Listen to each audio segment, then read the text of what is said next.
इंजील मुकद्दस मत्ती के मुताबिक।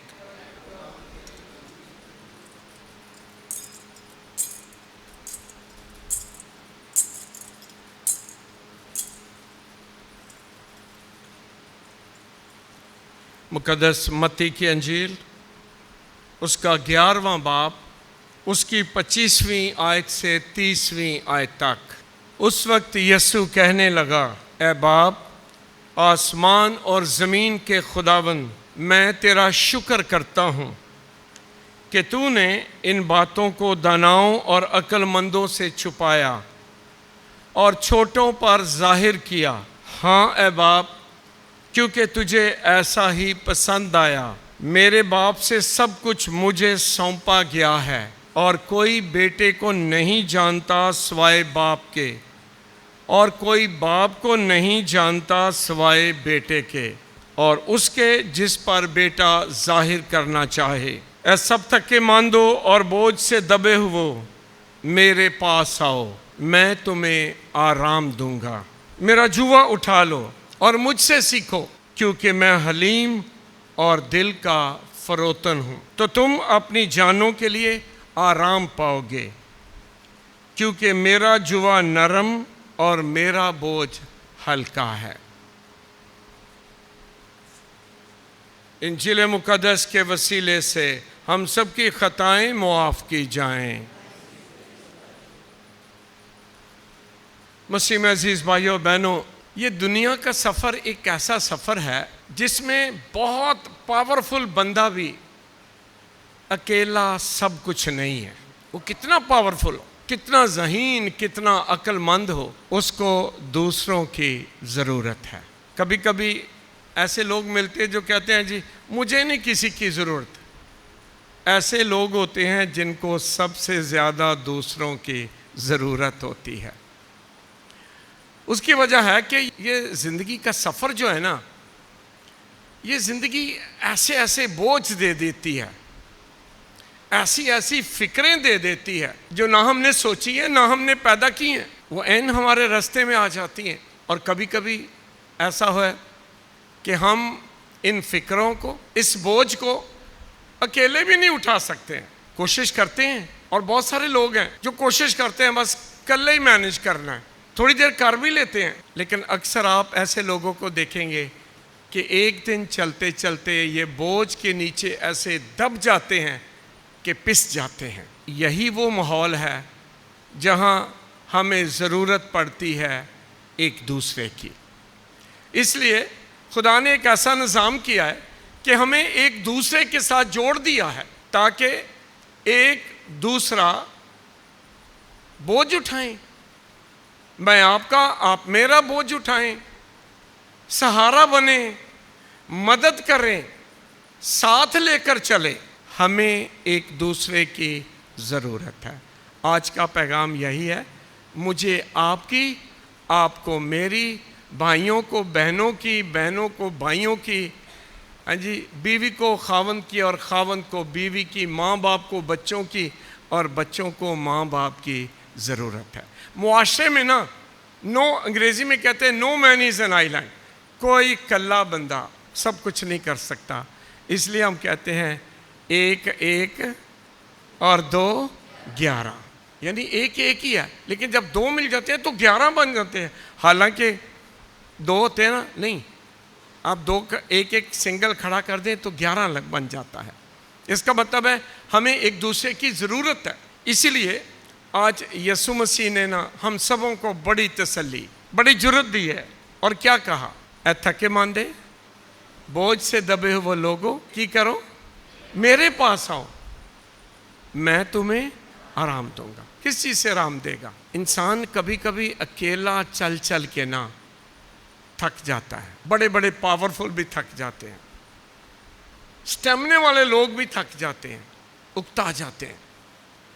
कल्ले लड़दे लड़दे डिग पैंदे ने, मजबूत भी। इसलिए यीशु ने कहा ना, कल्ले ट्राई ना करो, सब थके मांदो बोझ से दबे हुए लोगों, मेरे पास आओ, मैं तुम्हें आराम दूंगा। हम सब कहीं ना कहीं ज़िंदगी के तजर्बे में किसी न किसी बोझ के नीचे दबे हुए हैं। ख़ानदान की फ़िक्रें हो सकती हैं। ये बोझ क्या है? फ़िक्रें, मुश्किलात हैं, परेशानियां हैं, चैलेंजेस हैं। कभी ख़ानदान की फ़िक्रें, कभी बच्चों की फ़िक्रें, कभी बच्चों के मुस्तकबिल की फ़िक्रें, तालीम की फ़िक्र, उनकी जॉब की फ़िक्र, घर चलाना, रिश्तेदारियों को पूरा करना। ये ढेरों फ़िक्रें हैं जो हम लेकर हर रोज़ चलते रहते हैं, हर रोज़। और कोई ज़िंदगी ऐसी नहीं है जो इस बोझ से खाली है, जो इन फ़िक्रों से खाली है, नहीं है, नहीं। और इससे बढ़कर गुनाह का बोझ, ये ना कभी कभी ऐसी गलती हो जाती है, गुनाह हो जाता है ना कि हमारी ज़मीर पर बहुत बड़ा बोझ हो जाता है।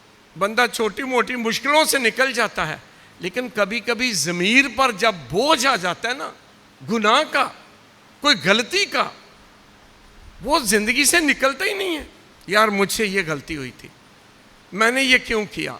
ये सारे बोझ हैं जो हम ज़िंदगी में उठाए फिरते हैं। और यीशु हमें दावत देता है किस चीज़ की? एक दूसरे का बोझ उठाओ। मुक़द्दस पौलुस रसूल अपने ख़ात में लिखता है, ऐ भाइयों एक दूसरे का बोझ उठाओ। और यीशु ने पहले अपना नमूना दिया, कहा ऐ थके मांदे बोझ से दबे हुए लोगों, मेरे पास आओ, मैं तुम्हें आराम दूंगा। अगर आप निजात की बात करें ना, तो यीशु मसीह का इस दुनिया में आना, हमारा बोझ ही तो उठाना था। हम गुनाह में दबे हुए लोग थे, हम तो ज़िंदगी से बाहर निकाले, जन्नत से बाहर निकाले लोग थे, और यही बोझ था जो लेकर हम चल रहे थे। और फिर खुदा ने दुनिया से ऐसा प्यार किया कि अपना इकलौता बेटा बख्श दिया। किस लिए? ताकि जो कोई उस पर ईमान लाए हलाक ना हो, बल्कि हमेशा की, हाँ, बोझ तले दब के मार ना जाए, मौत में ना चला जाए। और खुदा ने क्या किया? हमारा बोझ खुद उठा लिया। गुनाह हमारा, सज़ा हमारी थी, लेकिन किसने उठा ली? खुदावंद यीशु मसीह ने। यूहन्ना ने, बपतिस्मा देने वाले ने, जब यीशु को देखा दूर से तो इशारा करके क्या कहा था? देखो खुदा का बर्रा। किसके गुनाह उठा ले जाता है? जहान के, मेरे और आपके अपने नहीं। देखो खुदा का बर्रा जो जहान के गुनाहों को, ये बोझ हमारा जहान का उठाया किसने है? खुदा के बर्रे ने, यीशु मसीह ने। और वो हमारा बोझ उठाकर सलीब पर मर गया, दफन किया गया, और तीसरे दिन मुर्दों में से जी उठा। बोझ हमारा, गुनाह हमारा, सज़ा हमारी, पर खुदा ने मोहब्बत में, प्यार में अपना बेटा बख्श दिया है। इसलिए यीशु ने, जब हम कहते हैं ना हमें निजात दी है, वो हमारा बोझ उठा लिया, हमारी सज़ा उठा ली, हमारी मौत उठा ली है। हमारी मौत उठाकर वो मर गया, लेकिन मुर्दों में से जी उठकर हमारे लिए रास्ता खोला है ज़िंदगी का। और आज यीशु इसीलिए कहता है, ऐ थके मांदे बोझ से दबे हुए लोगों, मेरे पास आओ, मैं तुम्हें आराम दूंगा। और यीशु सिर्फ ये नहीं कहता मेरे पास आओ, यीशु कहता है एक दूसरे का भी बोझ उठा लो। पहली बात, यीशु कहता है मेरे पास आओ। हम ना ज़िंदगी में बहुत बोझ उठाकर चलते फिरते रहते हैं, लेकिन यीशु के पास नहीं आते हैं। ये इंसानी तजर्बा है। क्यों? ईमान की बात है ना। ईमान चाहिए, मैं यीशु के पास आता हूँ, मुझे ईमान चाहिए कि यीशु मेरा बोझ उठा लेगा। हमें जब कभी पैसों की ज़रूरत हो तो घर में किसके पास जाते हो? जिससे उम्मीद हो कि इससे मिल जाएंगे, कोई काम हो, किसके पास हम जाते हैं? जिससे हमें उम्मीद हो ये हमारा काम कर देगा। और यीशु कहता है मेरे पास आओ, मैं कर दूंगा, मैं बोझ उठा लूंगा, मेरा जुआ पहन लो। ये जुआ क्या होता है? क्योंकि मेरा तलक गांव से है, और मैंने वो दौर भी देखा है जब अभी ट्रैक्टर नए नए आए थे, ठीक है। उससे पहले हमारे गांव में जो बैल होते थे वो ज़मीन जो हल चलाते थे बैलों के साथ, और अकेले बैल के साथ नहीं, आमतौर पर जोड़ी होती थी। और जोड़ी को जोड़ी कैसे बनाते थे? उन दोनों के कंधे पर लकड़ी रखते थे, यानी एक लकड़ी के दो हिस्से बने होते थे, आधा हिस्सा इस बैल के गले में और आधा हिस्सा दूसरे बैल के गले में। क्यों? क्योंकि फिर दोनों बराबर चलते हैं और दोनों बराबर बोझ उठाते हैं, दोनों बराबर ताकत लगाते हैं और जमीन को खोदते हैं। एक बैल दूसरे बैल का साथी बनता है, दोनों एक दूसरे के साथ मिलकर ताकत लगाते हैं, जगह हमवार करते हैं, फसल उगाते हैं। अकेला नहीं कर सकता, दो, अगर अकेला करेगा भी तो बहुत ज्यादा नहीं, इसलिए दोनों के गले में जुआ डाला जाता था। इस लकड़ी को जुआ कहते थे। और यीशु आज क्या कहता है? थके मांदे बोझ से दबे हुए लोगों मेरे पास आओ, मैं तुम्हें आराम दूंगा, मेरा जुआ उठा लो। यानी वो लकड़ी, दो साथी चाहिए ना। यीशु ने कहा कल्ले ही हो तो दूसरा किसको ले लो? मुझे। यीशु कहता मुझे ले लो, अकेले ना कोशिश करना, बहुत दूर नहीं जाओगे। ये दो के लिए जुआ बनाया गया है, अकेला नहीं इसको खींच सकेगा, ज्यादा दूर नहीं। तो यीशु ने कहा तुम अकेले चल रहे हो, तुम्हें दूसरा साथी चाहिए, तो किधर आओ? बोलो जरा, मेरे पास आ जाओ, मैं तुम्हें आराम दूंगा, मैं तुम्हारा साथी हूं, मैं तुम्हारा बोझ उठाऊंगा, हम मिलकर चलेंगे। इसको कहते हैं शेयरिंग। मैं शेयर करूंगा, तुम्हारा बोझ हल्का मैं करूंगा। और यीशु ने कहा ये जो लकड़ी है ना, कई दफ़ा बहुत भारी हो सकती है, जो बैलों के गले में डाली जाती है। यीशु कहता नहीं ये जो जुआ है, यीशु कहता मेरी लकड़ी बहुत भारी नहीं है, मेरा जुआ भारी नहीं, जो मेरे साथ चलेगा ना उसका बोझ भी हल्का होगा। आज यीशु मसीह हमें बड़ी दावत देता है कि हम जिंदगी में अकेले नहीं हैं।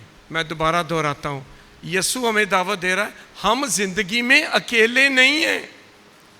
यीशु कहता है मैं तुम्हारे साथ हूँ। मुश्किलें हैं, परेशानियां हैं, दुख हैं, बीमारियां हैं, फिक्रें हैं, क्यों कल्ले खड़े हो? यीशु देख रहा है ना कि कल्ले कल्ले खड़े हैं हम। और यीशु क्या कह रहा है? दावत दे रहा है मेरे पास आओ, मैं तुम्हारा साथी बनूंगा, मेरा जुआ पहन लो, एक मैंने पहना हुआ है, मेरे साथ तुम आ जाओ और हम दोनों जिंदगी का बोझ उठाएंगे। मैं तुम्हारे साथ तुम्हारी जिंदगी का बोझ शेयर करूंगा। थके मांदे बोझ से दबे हुए लोगों मेरे पास आओ, मैं तुम्हें आराम दूंगा। आज हमारे लिए यही दावत है। ये ना जिंदगी नू कलिया ना चलाओ, नो, ये जिंदगी बड़ी भारी है, इसका बोझ बड़ा है। आजकल ये जो मॉडर्न दुनिया जितनी मॉडर्न होती जाती है, हमारा बोझ भी बढ़ता जा रहा है। और इंसान देखें फिक्रों में दब गया। पुराने वक्तों में कितने लोगों को शुगर होती थी? होती होगी, बहुत कम।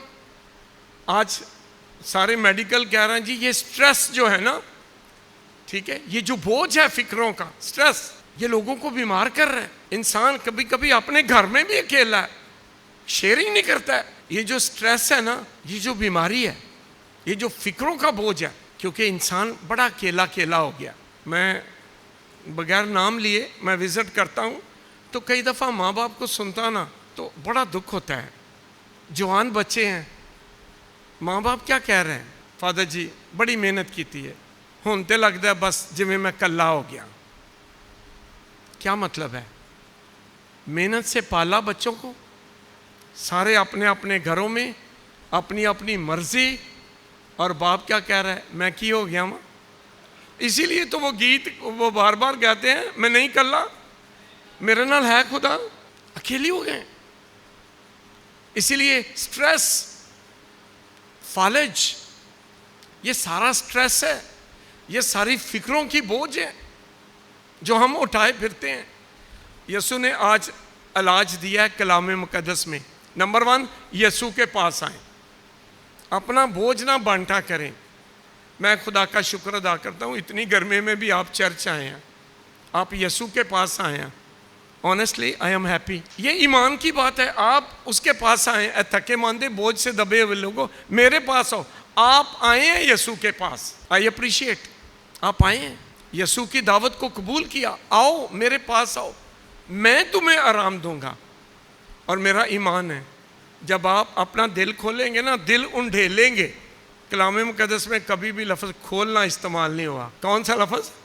उंडेलना। पता क्या होता है? जब हम पूरी बाल्टी ऐसे उल्टा देते हैं, उसको उंडेलना कहते हैं। अपना दिल उंडेल दो, अपनी फिक्रें। मुकद्दस पतरस अपने खात में कहता है, ऐ भाइयों अपनी फिक्रें किस पर डाल दो? खुदा पर डाल दो, क्योंकि वो तुम्हारी फिक्र करता है। आमीन। कभी कभी हम यीशु की आवाज़ तो सुनते हैं, लेकिन वो ना बोझ उठाए उसके सामने नहीं रखते हैं। आज दावत है, अपनी फिक्रें, अपने गम, अपनी परेशानियां यीशु के साथ शेयर करें, वो आपका साथी है। आमीन। मैं एक कहानी पढ़ रहा था, वाकया पढ़ रहा था कि कोई बंदा टोकरा उठा के ना तो सड़क पे चल रहा था, लंबी सड़क पर चल रहा था। तो वहाँ से एक ट्रक वाला गुजरा। उसने देखा यार ये लंबा सफ़र, इतना भारी बोझ इस बंदे ने उठाया है। तो उसने अपना ट्रक रोक के ना तो कहा चल यार पीछे बैठ जा, और वो पीछे बैठ गया। ट्रक ड्राइवर चला रहा है। अचानक उसने मुड़कर देखा, ये पीछे बंदा तो बैठा हुआ है, लेकिन टोकरी अभी भी उसके सर पर है। ट्रक में बैठ गया है, लेकिन टोकरी अभी भी सर पर ही है। उसने गाड़ी रोकी और उसने कहा यार मैंने तेरा बोझ बांटने के लिए तुझे कहा कि ट्रक में बैठ जा। उसने कहा ट्रक में बैठने के लिए कहा था ना, तो मैं अपना बोझ तो मैंने उठाया हुआ है। बहुत दफ़ा यीशु में कहता है आ जाओ ट्रक ते बह जाओ, ऐ थके मंदे बोझ से दबे हुए लोगों मेरे पास आओ। हम बैठ तो जाते हैं, लेकिन टोकरी ट्रक में भी बैठकर किधर है? सर पर भी है। वो ट्रक ड्राइवर ने ना ट्रक इसलिए नहीं रोका था कि बंदा बैठ जाए, इसलिए रोका था कि उसका बोझ हल्का हो जाए। आमीन। हाँ, खुदा के सामने अपना बोझ उंडेल दें, खुदा हमारी फिक्र करता है। दूसरा, कभी कभी ना एक दूसरे का बोझ उठाया करें। ये जो ज़िंदगी है ना, ये अकेले चलती नहीं है। एक दूसरे की फिक्र किया करें, एक दूसरे की परेशानियां ना बांट लिया करें। हम क्या कहते हैं, दुख बांटने से कम हो जाते हैं और खुशियां बांटने से बढ़ जाती हैं। अगर हम कम करना चाहते हैं तो टोकरी उतार दो भाई, बैठ तो गए हो, टोकरी भी उतार लो। और किसके सामने उतारनी है? आजकल ये भी बड़ा मुश्किल है, फादर जी दिल खोलिए पर किदे सामने? ये भी सच है। शेयरिंग करें किदे सामने? अपने दुख दसिए तो किन्नू दसिए? ये भी आज के दौर की मुश्किल है। कौन किसके सामने? घर की बातें, औलाद की बातें, ये मुश्किलें, वो परेशानियां किसके साथ शेयर करें? सच्चे दोस्त, सच्चा रिश्तेदार खजानों से अफजल है, क्योंकि आप उसके सामने अपना दिल, अपनी फिक्रें, अपना बोझ उंडेल सकते हैं। क्योंकि आज बड़ा मुश्किल हो गया, किसके ऊपर इत्मीद करें? अपनी बात बताएं, शाम तक सारे महल्ले को पता है। खौफ है ना, डर जाते हैं, किसके साथ शेयर करें?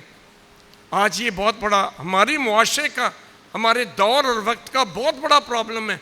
फादर जी ये तो ठीक है शेयर करें, पर किस पर इत्मीद करें? कौन है जो मेरे बोझ को मिसयूज तो नहीं करेगा? कौन है जो मेरा मजाक तो नहीं उड़ाएगा? अच्छा, तुम ही इस मुसीबत च फंसे आए। आज मसीह हमें दावत पते क्या देता है? मसीह बनो, मसीह की तरह बनो। यीशु कहता है मेरा बोझ हल्का है। मसीह नहीं किसी का दुख उठाकर कभी ताना दिया मसीह ने, हमें दोहराया कि मैं तुम्हारा बोझ चुके आसी, मैं तुम्हारे लिए सलीब पर मरा हूं। नहीं, वो तो फिर दावत देता है, सलीब उठाने के बाद भी कहता है मेरे पास आओ, मैं तुम्हें आराम दूंगा। आज दो काम ज़रूर करें। नंबर 1, अपना बोझ यीशु के सामने रख दें। नंबर 2, ज़िंदगी में ना लोगों का बोझ शेयर करना सीख लें। कभी कभी किसी के पास ज़रूर बैठें, किसी के दुख को ज़रूर सुन लें। टाइम नहीं है। आजकल सब तो वड्डा साडे कोल बहाना पता की केड़ा? टाइम नहीं है। जेड़ा वेला बैठा है ना, वो सब तो ज़्यादा कहता है कि मेरे को टाइम नहीं। भाई तेरे को तो बिल्कुल ही नहीं है। अपना ना आप सबसे ज़्यादा किसी को अगर दे सकते हैं ना आज की दुनिया में, वो वक्त है। कितने लोग कहते हैं भाई पैसे लेने नहीं तो दस मैं तेनों दे देना, वक्त शक्त कोई नहीं मेरे को लेगा ना। वक्त दिया करें। सबसे पहले अपनी फैमिली में, हमारे पास तो अब अपने बच्चों के लिए वक्त नहीं रह गया। मियाँ बीवी कहते हैं जी खानदानी जिंदगी कमजोर हो गई, अब एक दूसरे को वक्त दो, बच्चों को वक्त दो, मियाँ बीवी एक दूसरे को वक्त दो, बहन भाई एक दूसरे को वक्त दो। ये शेयरिंग है। जब वक्त देंगे, बात होगी, बर्डन उतरेगा, बोझ उतरेगा, तो हम एक दूसरे का बोझ उठा लेंगे।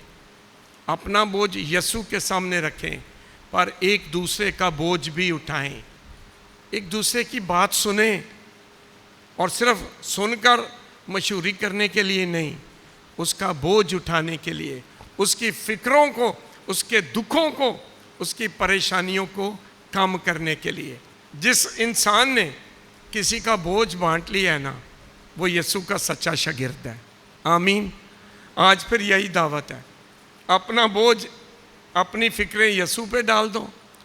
लेकिन यीशु भी कहता है, जिस तरह मैंने तुम्हें प्यार किया है, तुम भी एक दूसरे को प्यार करो। जिस तरह मैंने तुम्हारी फिक्रें अपने ऊपर डाल ली है, तुम भी एक दूसरे को सुनो, एक दूसरे की फिक्रें अपने ऊपर डाल लो, एक दूसरे का बोझ उठा लो, तो जिंदगी मिलेगी, बल्कि अब्दी जिंदगी का ताज मिलेगा। खुदावंद हमें अपना बोझ यीशु के सामने डालने का फजल दे, और एक दूसरे का बोझ उठाने का फजल भी अता करे, मसीह खुदावंद के वसीले से। आमीन।